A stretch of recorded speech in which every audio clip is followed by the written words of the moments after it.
Ha, tahu tak apa yang special pasal 10 September ni? Blackpink nak keluar lagu baru ke? Bukan. Main je. I know. Of course I know. It's World Suicide Prevention Day. Assalamualaikum semua. Welcome back to our third episode of Tea for You. Saya Ifah.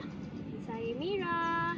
Okay, and today we are going to talk about supporting people, other people in need, in dedication of WSED. Ataupun World Suicide Prevention Day. Woo! Before kita discuss more into this topic, apa kata kita dengar penjelasan daripada Brother Munir tentang World Suicide Prevention Day. Jom. Korang tahu tak, negara Malaysia merupakan negara kedua tertinggi dalam kes suicide di antara negara majoriti Muslim. So, sebab itulah kita sambut World Suicide Prevention Day untuk meningkatkan awareness tentang mental illness dan juga mengurangkan stigma terhadap pesakit-pesakit mental. World Suicide Prevention Day akan diadakan pada setiap tahun pada 10 September. And untuk setiap tahun, kita akan ada tema yang berbeza. Untuk tema tahun ni ialah Creating Hope Through Action.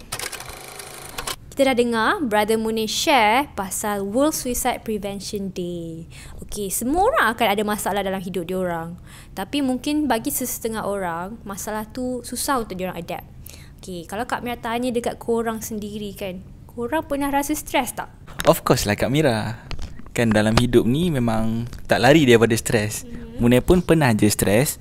Dulu, waktu belajar dekat CFS, Munir pernah stres sebab study online. So Munir study memang tak masuk. Cara Munir handle Munir punya stres tu, Munir luahkan dekat lecturer lah. Sebab semua orang dekat rumah ada aktiviti masing-masing kan. So lecturer lah yang paling faham bila kita stres study ni. For me lah. Of course saya stres. Rasanya normal. So semua orang akan rasa stres. Dia sama ada kita stres tentang financial, tak pun of course study kan. Tak pun pasal family ke, pasal the future. Kadang-kadang ada juga orang stres pasal benda yang lepas kan. Dia cuma it's a matter of how we manage it kan, stres tu. So kita dah dengar Brother Munir dengan Sister Ifah, dua-dua pun pernah stress. As a counsellor, myself pun stress. So it's normal for us to feel stress. Tapi kan Kak Mira, boleh tak Munir nak tahu apa sebenarnya punca yang menyebabkan orang rasa macam putus asa dengan kehidupan ni? Okay, bagus soalan Munir tu.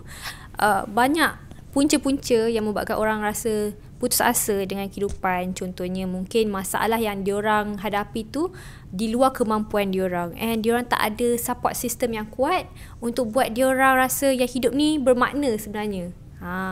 And then sekarang ni ialah kita baru lepas fasa pandemik kan.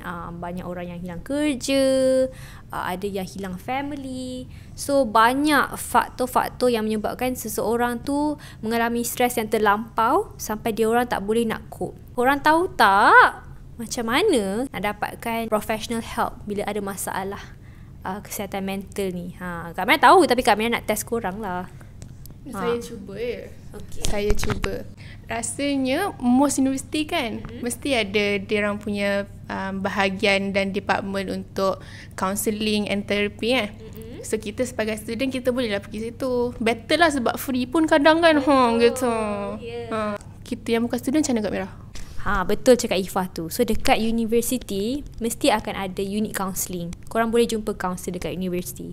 Tapi kalau untuk bukan student, ataupun even if student rasa macam nak keluar, nak cari servis dekat luar, korang boleh pergi mana-mana hospital kerajaan. Tapi proses dia ialah korang kena pergi klinik kesihatan, mana-mana klinik kesihatan dulu untuk dapatkan referral letter daripada doktor. So korang bagi tahu lah apa masalah yang korang hadapi, and then referral letter tu korang bawa ke hospital kerajaan untuk dapatkan treatment ataupun assessment terhadap mental health condition korang tu. Itu je proses dia. Selain tu ada juga klinik mentari under government juga. So klinik ni lebih fokus kepada kesihatan mental.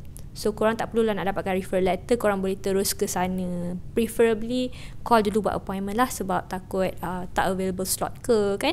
And last one, swasta. Kita ada banyak servis mental health untuk pesakit-sakit mental. Yang penting dapatkan bantuan. Lepas tu yang Kak Mira, kita dah tahu kalau macam mana kalau kita sendiri nak dapatkan help. What if kita sebagai kawan atau sebagai family members kan, kita nak give help to other people. Macam mana? Siapa nak jawab? Kak Mira? Kak Mira ke mana? Okay, so untuk kita sebagai kawan ataupun family members ataupun siapa-siapa kan, untuk kita tolong orang ni sebenarnya tak susah pun. Sebab Munir sendiri ada pengalaman Munir. Munir ada seorang kawan ni, dia like sakit, dia ada sakit eczema yang teruk dari kecil lagi. And then biasanya bila waktu dia sakit, dia akan datanglah mengadu. Dia selalu cakap like, aku dah penat lah hidup kan, nak buat tu susah, nak buat ni susah, even nak mandi pun susah sebab kan sakit eczema kan, jadi pedih-pedih kan. So bila dia mengadu macam tu, Munir just like dengar and then bagi respon, nasihat apa semua kan. Dia just, and then sampai one day tu dia cakap, sebenarnya bila aku sakit, bila aku stres, aku just perlukan orang untuk dengar apa aku cakap, untuk ada dengan aku, untuk aku mengadu, tu je. So for me, untuk kita bantu orang, just be there. Just be there with them waktu dia orang ada masalah. Sebab bila kita ada masalah pun, memang kita akan mengharapkan orang untuk ada dengan kita. So, saya pun agree dengan Brother Munir. Dia cakap kita boleh mendengar, kita boleh try to be there for someone yang perlukan kita dekat situ. Sometimes kita tak perlu pun nak bagi nasihat ke, nak suruh dia buat tu buat ni. It's enough for us to just be there. And then nak tambah sikit, mungkin kita sebagai kawan ataupun family members, we educate ourselves with mental illness ataupun mental disorder punya knowledge, so that kalau kita nampak dia ni ada masalah, at least kita ada knowledge tu, macam mana nak bantu dia, macam mana nak faham dia, and then kita boleh guide dia macam mana nak dapatkan help. So itu mungkin akan membantu orang yang ada masalah mental ni rasa someone is there for me, someone is there to guide me to get help. So kita nak kurangkan stigma tentang dapatkan treatment tu, sebab kadang-kadang orang yang ada sakit mental ni dia takut dapatkan treatment. So kalau kita encourage dia orang, kita sendiri yang tolong dia orang, okay, awak boleh pergi sini kalau nak dapatkan mental health treatment, so dia lebih convince untuk pergi. So support orang-orang yang ada mental health problems ni. Menarik kita punya bincang hari ni.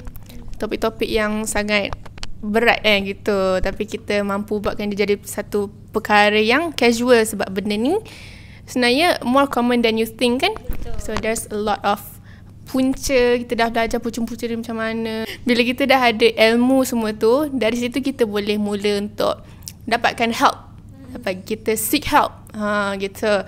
Kalau kita tak ada mental illness, then we must apa orang kata, be aware of our surroundings lah, of people yang macam need help, then from there kita give help.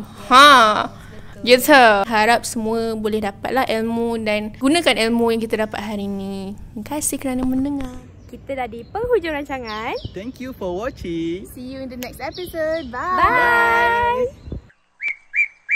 You are enough, and I am so proud of you.